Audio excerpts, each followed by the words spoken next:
Welcome back to the deep dive. I'm so excited for today's topic.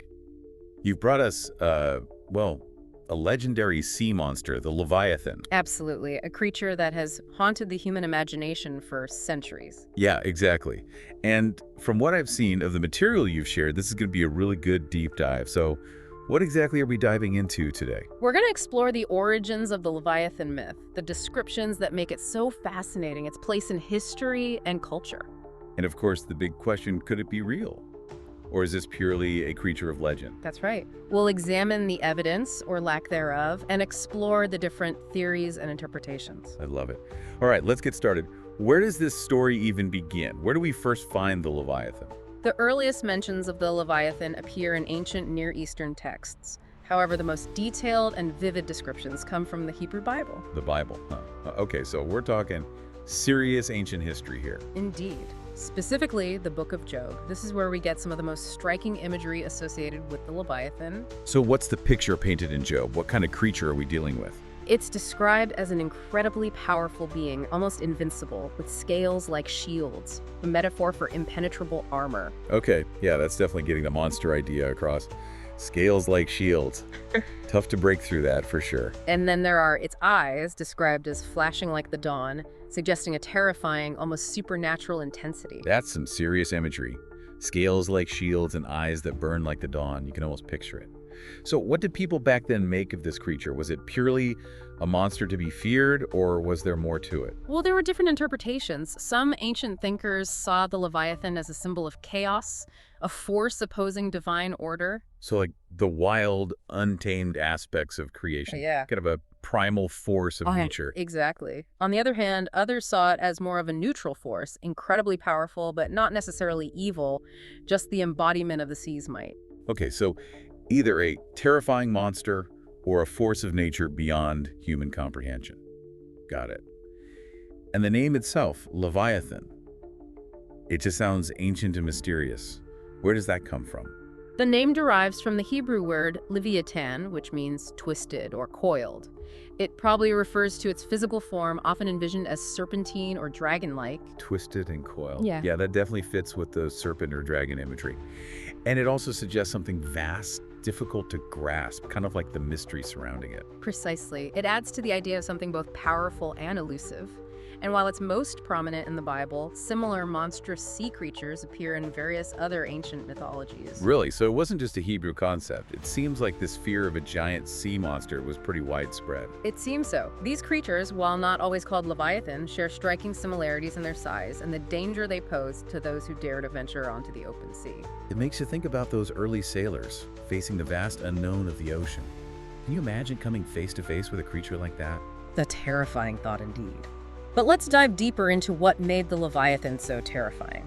What were the specific characteristics that defined its monstrous nature? Okay, so beyond the twisted and coiled, what else made this thing the stuff of nightmares? Well, first and foremost, it's always described as being absolutely enormous, dwarfing any known sea creature. We're talking colossal. Okay, so not just big, but like unbelievably huge. Right. And adding to the intimidation factor, it was almost always depicted as having incredibly thick scales, practically impenetrable armor, like a living fortress. So this thing was massive and basically indestructible. Pretty much. And then there's the sound. It was said to have a terrifying roar, loud enough to shake the very sea. Oh, wow. A roar that shakes the sea. I'm starting to get chills just thinking about it. So we've got colossal size, impenetrable armor, and a bone-rattling roar.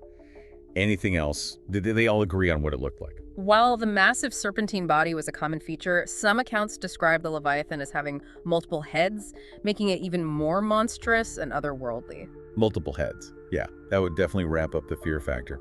Anything about its senses. You mentioned the fiery eyes earlier, but what about the rest? The eyes were often described as burning like fire, able to see through the deepest darkness. Some even believed they possessed a destructive power of their own. So not just seeing, but almost like a weapon in themselves. Intense. Exactly. And then there's the tail. It was said to be so powerful that a single swipe could create massive waves, capable of sinking even the largest ships.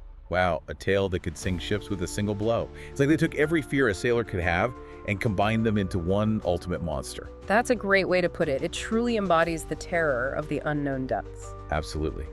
So we've explored the myth itself, but you mentioned it had a significance beyond just a scary story. Hmm. Can we dive into the historical and symbolic meaning of the Leviathan? What did it represent to people? In Judeo-Christian symbolism, the Leviathan was often seen as representing sin and evil, or the forces that oppose divine order.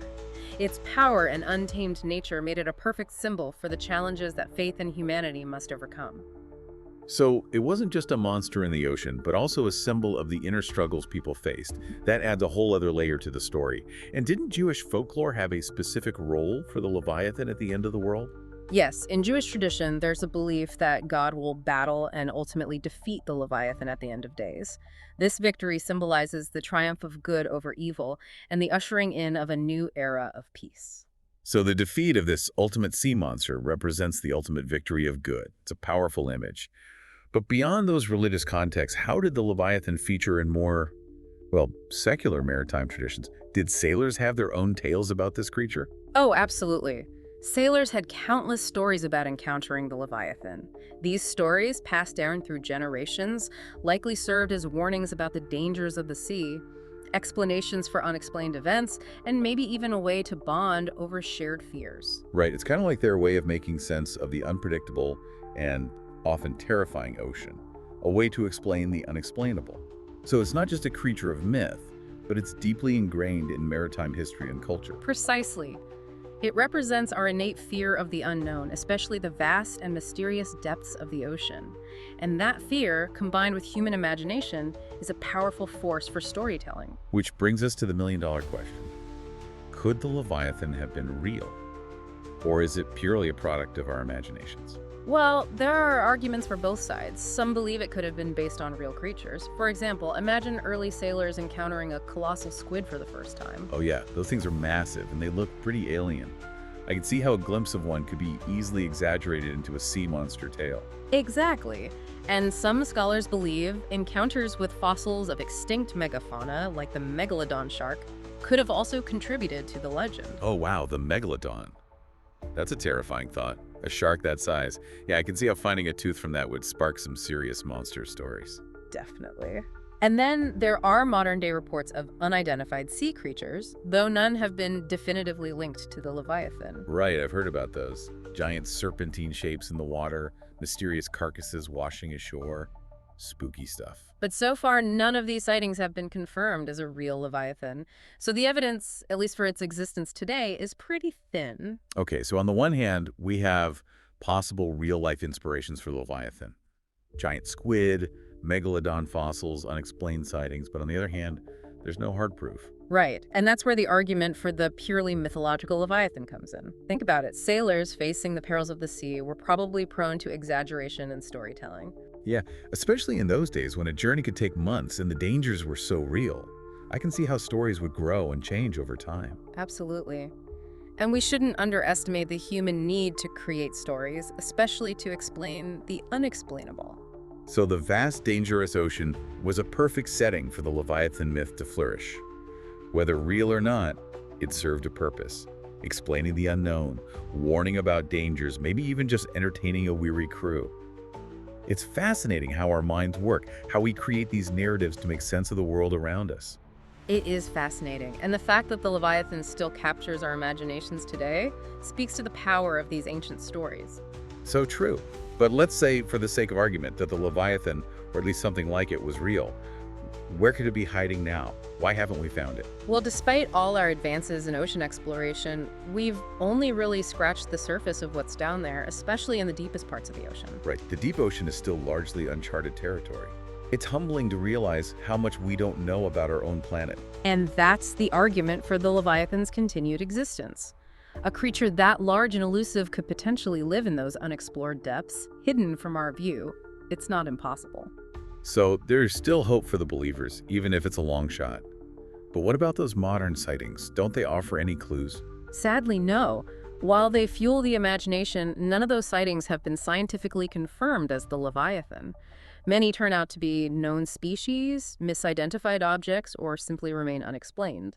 So the mystery continues. After diving deep into the Leviathan's origins, its terrifying features, its historical significance, the debate over its reality, and the possibility of it still existing today, What's the final verdict? Is it real, a myth, or something in between? I think it's safe to say the Leviathan, as it exists in our collective imagination, is a blend of myth, human psychology, and perhaps echoes of encounters with real but less fantastic creatures. The enduring power of the story comes from our deep-seated fascination with the unknown and the terrifying, especially when it comes to the vast and mysterious ocean.